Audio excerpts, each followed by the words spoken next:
Мен Гүлмат Әділбекқызы, Мақсұт Құсайынов атындағы Ақтөбе облыстық дарынды балаларға арналған мамандандырылған лицей-интернатының 6 сынып оқушысымын. Бүгінгі менің ұсынып отырған жоба «Бір ауыл, бір өнім» жобасы. Ақтөбе облысы Байғанин ауданы Оймауыт ауылындағы жылқы шаруашылығын жандыру.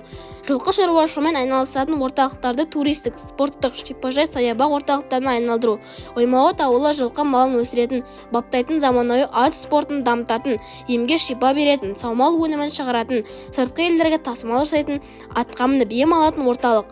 Бұл нысанда иппотерапия орталығы да бар. Бұл тек спорт емес, медицинадағы қолданылатын емдеу жолының бір түрі. Сонымен қатар бұл нысанда жұмысшылар мен ем алушылар және дем алуға келген қонақтарға арналған 100 адамдық демалыс орнында орналасқан. Орталықта ұлттық ат спорты ойындарының бірі көкпар тартуға арналған ипподром орналасқан. Ауылға келген кез келген қонақ бейден жаңа сауылған балғын қымызды қымызхана орталығынан дәм тата алады. Бұл орталықта барлық жұмыс автоматтандырылған, энергия күн сәулесінен алынады. Мен болашақта мектеп бітірген соң шетелдік жоғары білім оқуына түсіп оқығым келеді. Ал оқуымды бітірген соң ауылға келіп оны дамытуға атсалысамын.